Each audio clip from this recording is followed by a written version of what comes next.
Welcome to Beyond Death, where we examine near-death experiences from people who say they have died, visited the other side, and came back. Today's NDE comes from Denise B, who speaks of dying during surgery as a child, being escorted to heaven by an angel and meeting Jesus, who gives her a job to do back on earth.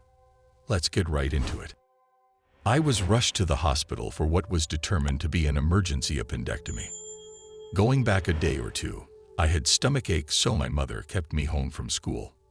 The pain came and went, which meant for large portions of my day out of school, I did what any normal 8-year-old would do.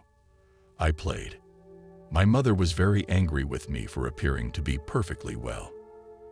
The next day, despite my cries of stomach pain, she sent me to school.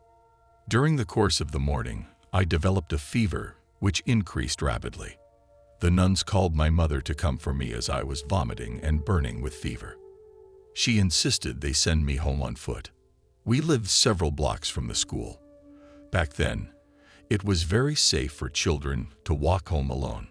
It seemed a very long way to Seminole Avenue, where we rented a house. I made it vomiting along the way. The fever grew in intensity and hallucinations began. I say hallucinations because I saw things that were certainly not real, such as a woman from my brownie troupe knocked on the door with her daughter by her side. I saw them both as chimpanzees. Rushed to the hospital for emergency surgery, I went after totally humiliating my mom by calling her friend an ape. The last thing I recall about being in the operating room was the anesthesiologist ordering someone to tie me down, hold my head in place, and force the black rubber mask over my face to make me breathe in what was meant to put me to sleep for surgery. The physician had not yet arrived. I had seen only the surgical staff by this point. The next thing I knew, I was in a room alone. I have no recollection of where my mother had gone, nor whether my father had arrived to be with my mom. My next memory was of a nurse who had brought in a coloring book and crayons for me, a little after-surgery gift for good patients, she had told me. I recall telling her bits and pieces of what I had witnessed, to which she responded something about the anesthesia doing unusual things to patients while they sleep. Somehow, I knew she was wrong in her assumption. I could not tell her more because I was taught not to disrespect my elders. Eventually, the doctor arrived to check on me. I handed him my coloring book, where I had colored a picture of a doctor and little girl patient. The image I colored matched perfectly what my physician was wearing in that very moment. I had seen him and purposely colored the page to represent what I knew of him, so he would surely believe I knew him prior to actually meeting him. In fact, when he entered my room, he immediately began to introduce himself, wherein I interrupted to inform him that I already knew him. That's when I held up the coloring page and offered it as a gift to him for doing such a good job with my surgery. He denied the possibility that I could know him when we had not met until that moment. Nothing I would tell him convinced him. I explained that I had heard him talking to the people who were helping him. He denied the possibility of this, claiming I was deeply sedated and could hear nothing. I told him I had heard him telling a story to my mom, which he also denied. I even tried telling him it was all right. Everything was all right, even though he didn't tell everything to my mom. It was all right because the angel had me anyway, so I was safe. And in the end, I didn't die, so there was no problem to tell a little fib to my mom. He was very upset with me for saying so and denied everything I said. So I stopped talking. Again, it was disrespectful to argue with an adult, and I would surely be in trouble with my mom for doing so if she found out.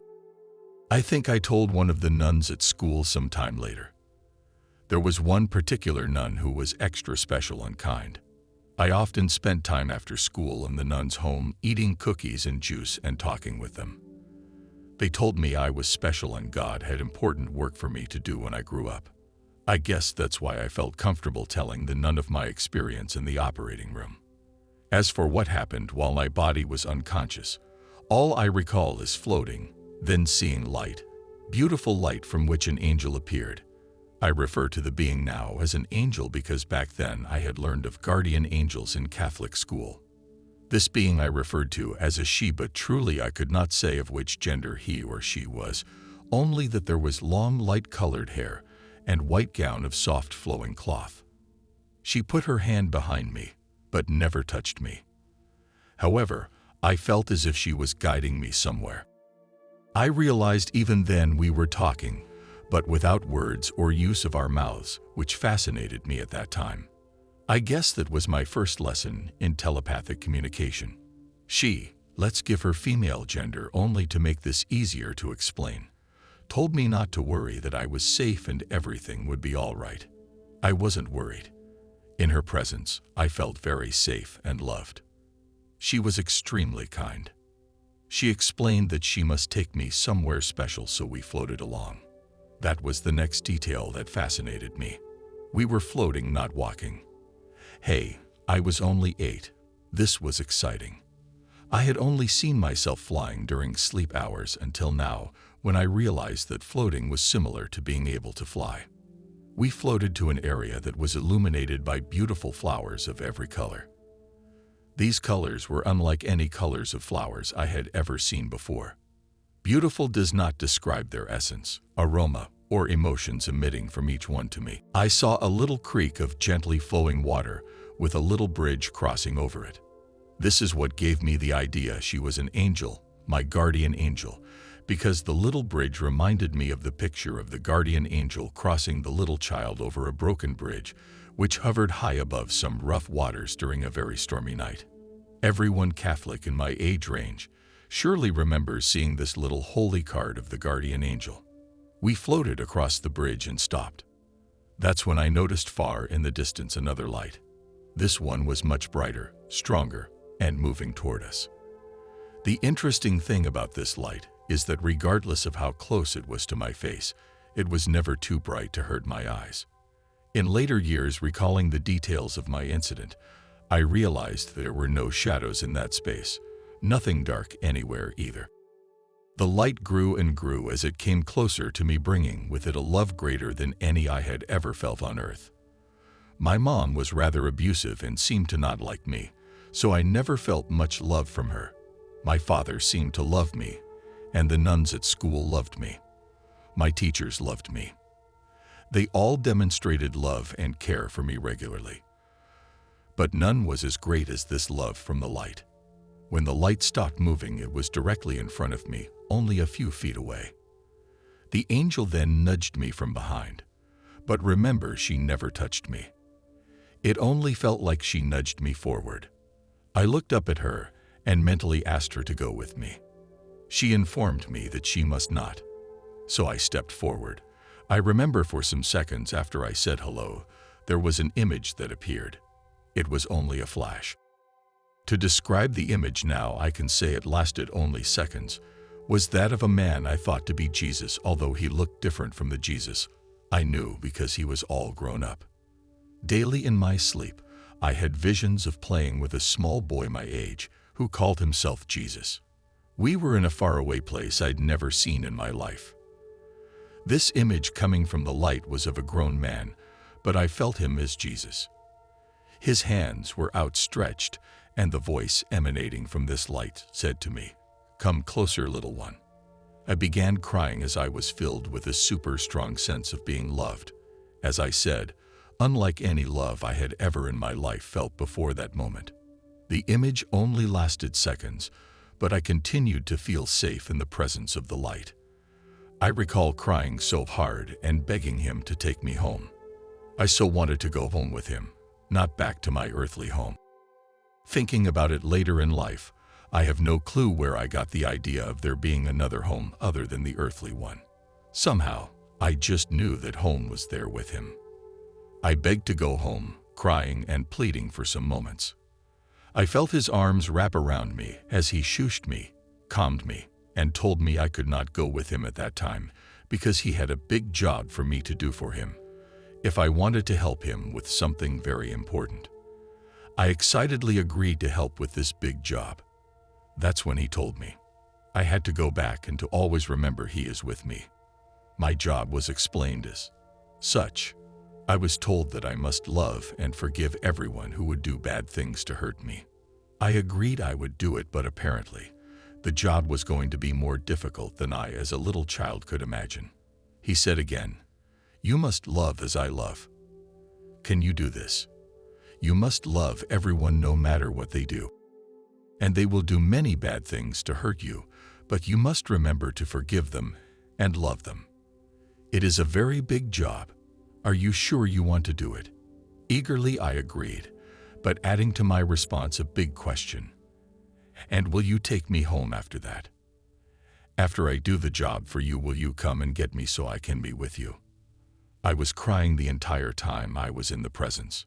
It was all so much for me to absorb.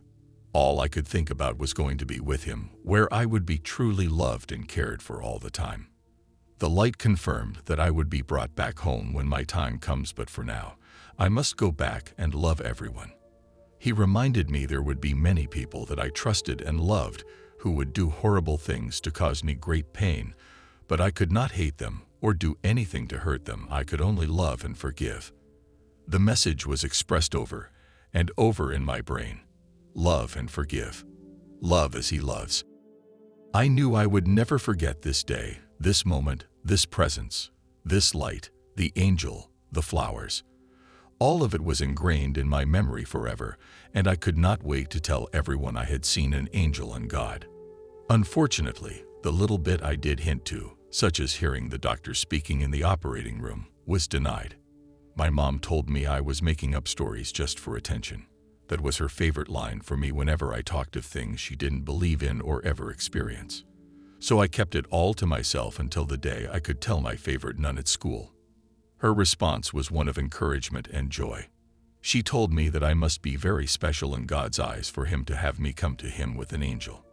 She also said that he knew I would be able to do the job, and that would be my task for life.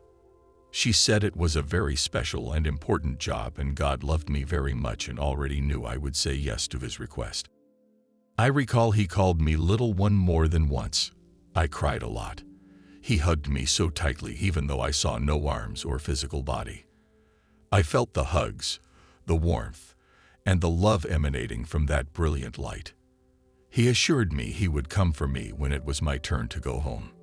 But for now, I must go back and do this big work for him.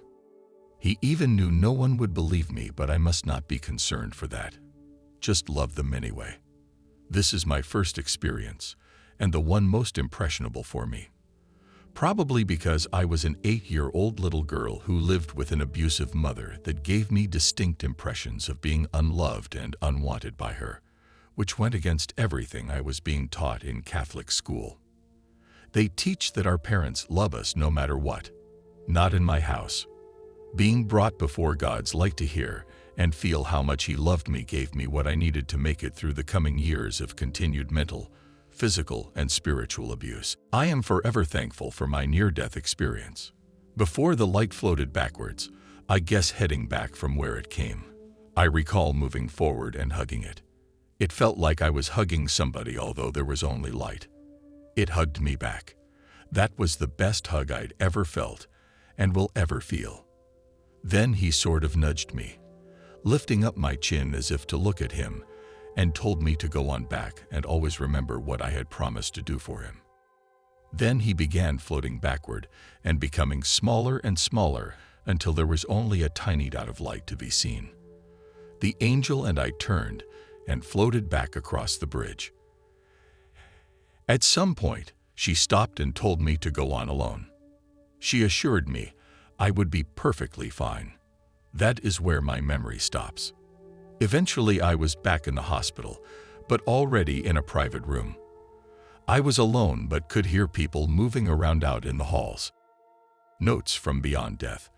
This is where Denise ended the account of her near-death experience. I have included a link to it, which includes a question and answer session she participated in immediately following her experience. Until next time, stay blessed.